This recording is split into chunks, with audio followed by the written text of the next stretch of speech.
Seperti yang disampaikan oleh para aktivis kampus hampir di seluruh perguruan tinggi di Indonesia yang tergabung dalam Badan Eksekutif Mahasiswa seluruh Indonesia, yang menyampaikan pendapatnya di berbagai aksi protes ataupun demonstrasi. Indonesia ini gelap, ya. Kenapa Indonesia gelap? Karena penegakan hukumnya pun masih tidak jelas. Karena Indonesia masih gelap, maka apa yang dilakukan oleh Presiden Prabowo Subianto di bulan Februari, peresmian Danantara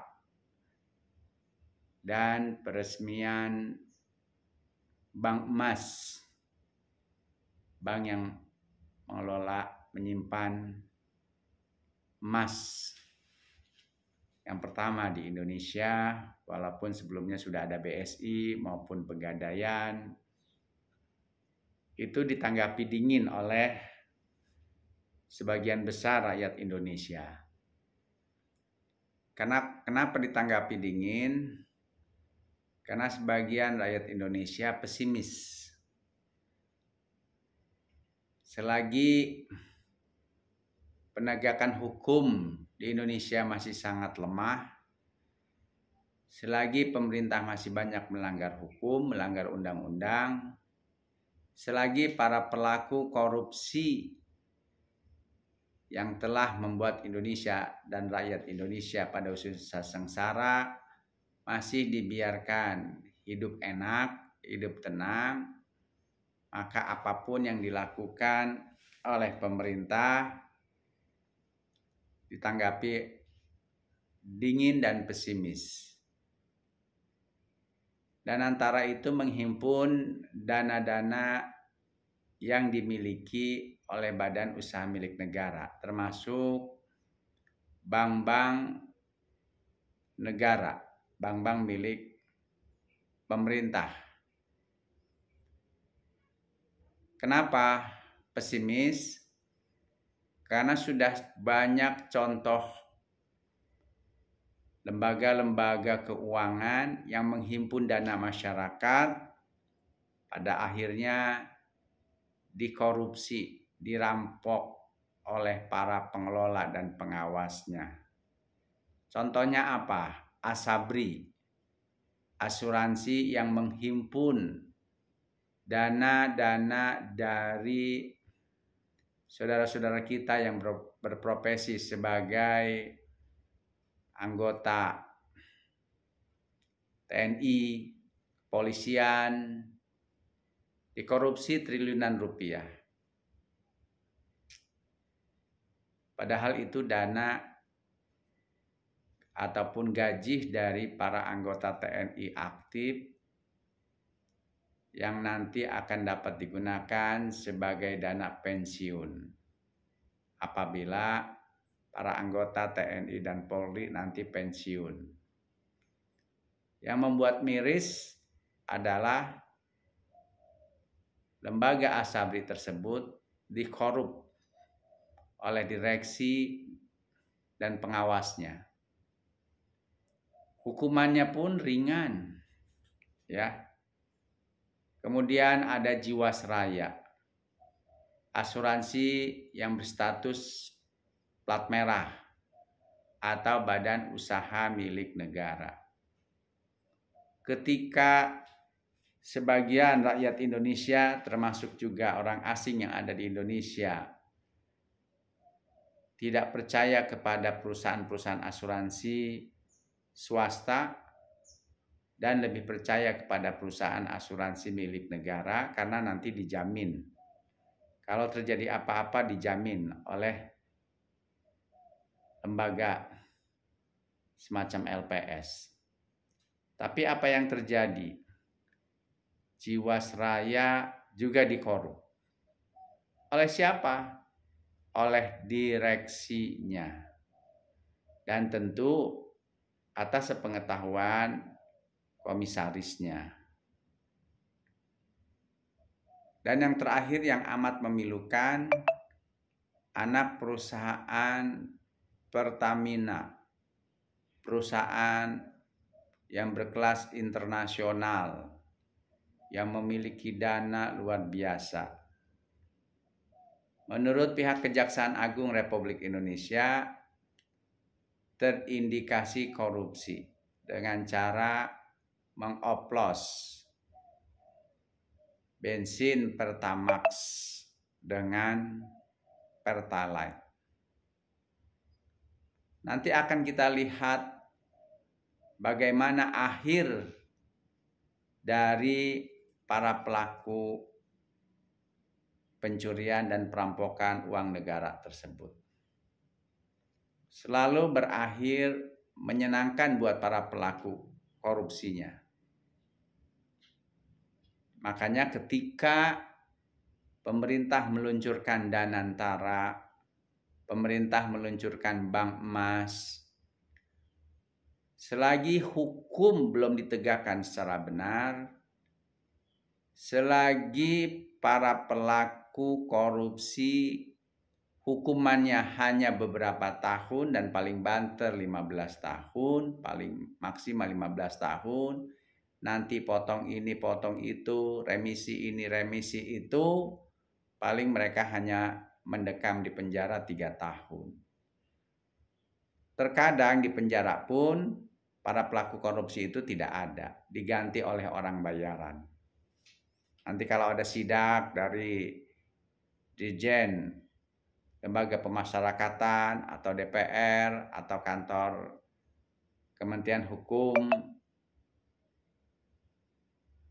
atau Kementerian Imigrasi misalnya atau anggota DPR, barulah mereka cepat-cepat masuk ke lapas tersebut.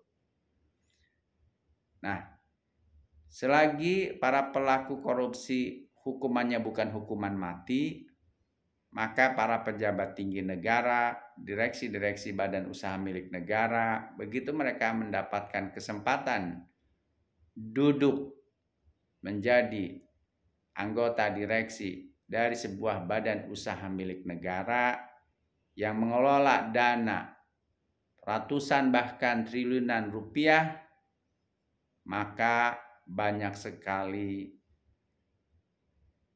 tindakan korupsi yang mereka lakukan. Karena mereka akan berpikir kalaupun nanti ketangkep, ketahuan, paling hukumannya hanya sekian tahun. Hanya maksimal 15 tahun. Setelah itu ngajukan banding ke pengadilan tinggi.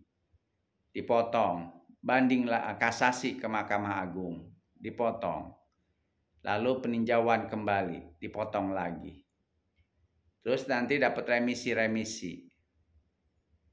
Ya seperti itu, terus berulang. Nah, yang menderita siapa? Rakyat. Karena apa? Ketika negara kekurangan duit, kenapa kekurangan duit? Ya karena uang-uangnya dikorupsi oleh para pejabat negara, pejabat tinggi negara. Rakyat lagi yang dikejar, pajak sana sini, buat lagi aturan, amnesty tax atau tax amnesty, pungutan ini, pungutan itu, pinjam sana, pinjam sini. Loh minjam itu kan nanti harus bayar. Yang bayar adalah rakyat. Nah, terus pinjaman itu kan bukan tanpa bunga, bunganya besar. APBN misalnya 3.000 triliun, bayar bunga pinjaman itu bisa 600 triliun. Yang harusnya dana itu bisa untuk digunakan membangun jalan, membangun sekolah-sekolah, memberikan beasiswa kepada anak-anak dari keluarga tidak mampu, kurang mampu, atau menggratiskan anak-anak sekolah, kemudian peningkatan pelayanan kesehatan, BPJS ditingkatkan, habis untuk bayar bunga. Nah, jadi apa yang dilakukan Presiden ke-8 Republik Indonesia membentuk Danantara, di peresmiannya disaksikan oleh 2 mantan presiden, masyarakat menganggap dingin-dingin saja. Karena tetap masyarakat seperti saya itu khawatir nanti nasibnya akan seperti Asabri. Nanti nasibnya akan seperti Jiwasraya dan yang lainnya. Demikian juga dengan Bank Emas. Masyarakat tidak menanggapi dengan antusias ataupun optimistik. Ya karena kengerihan itu lagi.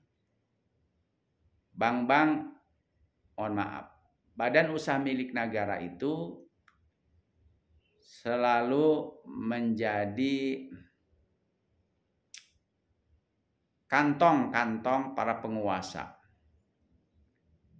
Seperti yang terjadi terhadap anak perusahaan PT Pertamina Patraniaga.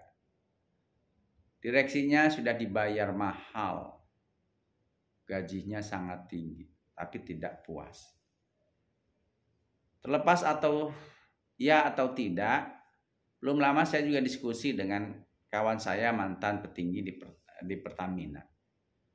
Ya, mafia di perusahaan perminyakan tersebut, mafianya sangat banyak.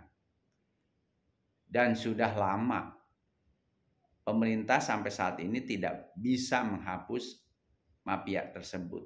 Karena para pejabat tinggi negara itu juga membutuhkan para mafia tersebut untuk membiayai kegiatan-kegiatan politik 5 tahunan mereka. Nah, inilah mungkin salah satu yang disebut oleh para mahasiswa, aktivis mahasiswa, Indonesia itu gelap. Itu. Ya, mantan penguasa yang sekarang masih tetap menjadi penguasa bisa aja bilang, yang gelap itu kamu, Indonesia tetap terang. Dan dia menikmati kekuasaan, mungkin bagian dari yang membuat Indonesia gelap. Seperti itu. Saya lagi, penerbitan Danantara, kemudian peresmian Bank Emas Indonesia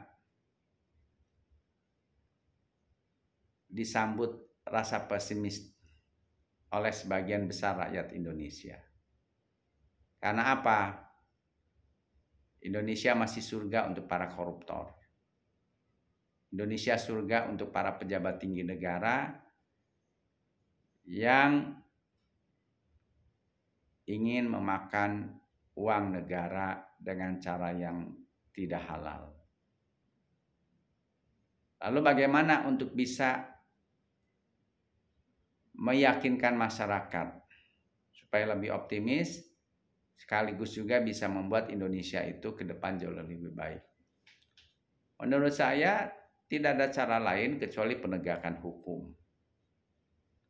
Siapapun yang bersalah ya harus dihukum, termasuk mantan-mantan presiden kalau dia terbukti menggunakan kekuasaannya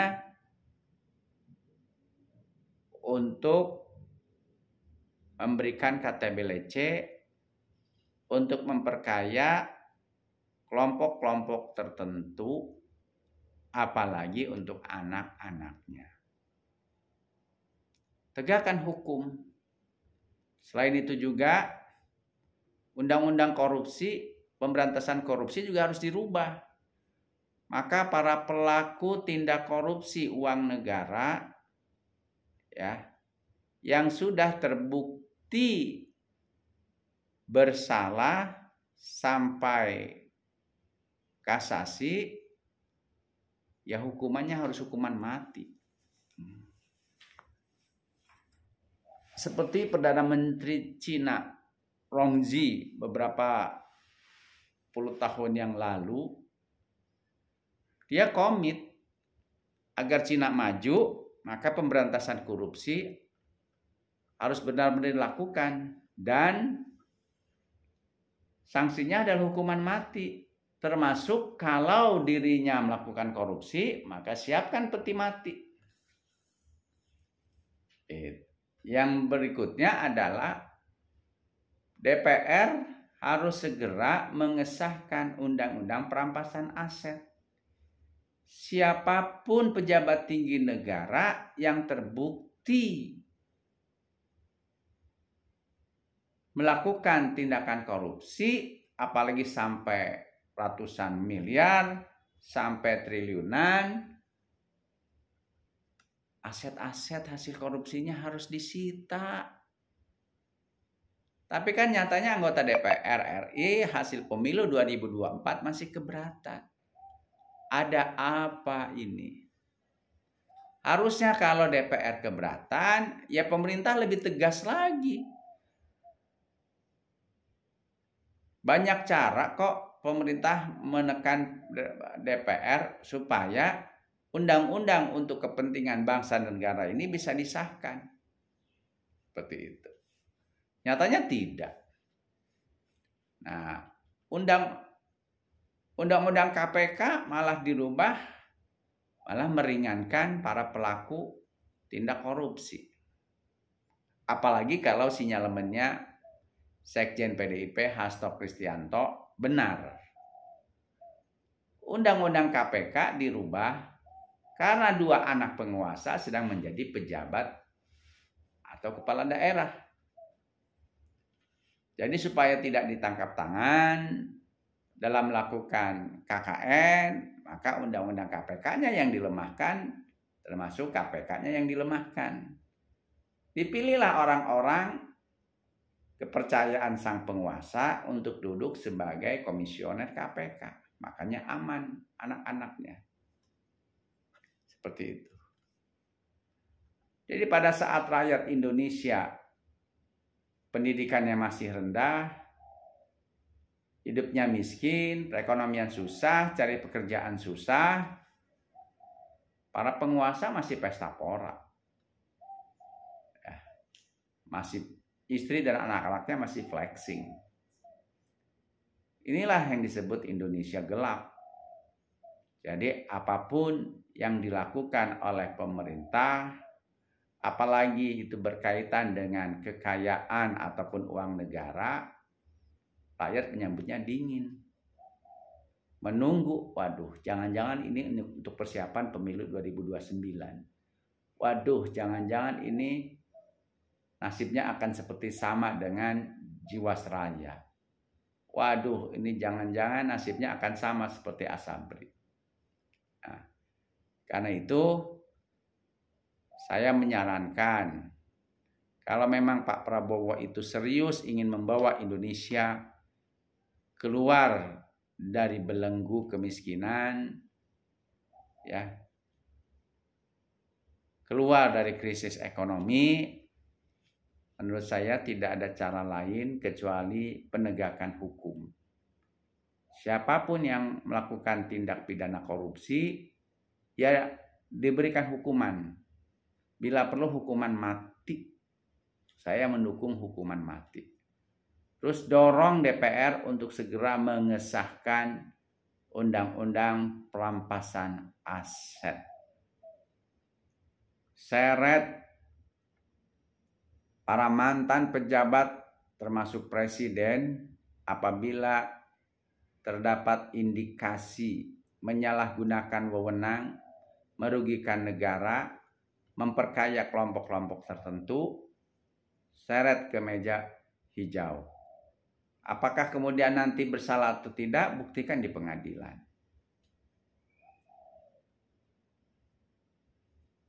Dan jangan beri pengampunan diam-diam kepada para pelaku korupsi. Harus transparan. Jangan kalau mau diampunin diam-diam datang kepada saya, kembalikan uangnya. Lah kalau diam-diam kan nggak ada transparansi. Bagaimana masyarakat tahu berapa besar uang hasil korupsi yang dilakukan oleh para mantan pejabat tinggi negara itu dikembalikan? Dan kalau tidak transparan, kita tidak tahu apakah mantan koruptor tersebut itu benar-benar mengembalikan uang hasil korupsinya atau tidak. Jadi saya sepakat dengan apa yang disampaikan Profesor Mahfud MD dan kawan-kawan aktivis anti korupsi. Para pelaku korupsi harus diberikan tindakan tegas, bukan diampuni diam-diam. Berikan tindakan tegas, ubah undang-undang pemberantasan korupsi. Para pelaku korupsi, apalagi di atas ratusan miliar sampai triliun, baik itu berasal dari pejabat tinggi negara maupun pihak swasta yang terbukti telah merugikan negara, apalagi sampai ratusan triliun, ya hukuman mati. Apalagi kalau yang melakukan penyalahgunaan wewenang, termasuk di dalamnya korupsi, itu adalah para penegak hukum. Seperti komisioner ataupun penyidik KPK, kepolisian, kejaksaan, hakim, termasuk BPK dan BPKP. Kalau mereka menyalahgunakan wewenang dan jabatannya untuk memperkaya diri sendiri, berikan hukuman mati. Seperti itu.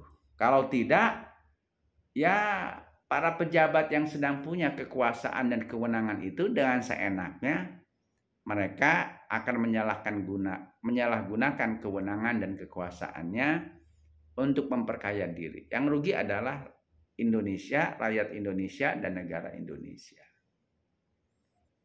Jadi Pak Prabowo, ya kami jujur aja agak pesimistik ya dibangunnya Danantara dan juga Bank Emas. Selagi Bapak belum menegakkan hukum dengan seadil-adilnya. Rakyat menunggu kiprah Bapak yang katanya akan membawa Indonesia berjaya, adil, makmur. Ya, salah satu cara ya yang terbaik Pak adalah dengan penegakan hukum. Bila perlu Pak rubah undang-undang pemberantasan korupsi termasuk KPK supaya para pelaku korupsi itu dihukum mati. Termasuk kalau presiden, mantan presiden yang terbukti bersalah itu harus diseret ke pengadilan. Kalau memang benar-benar terbukti bersalah, hukumannya hukuman mati.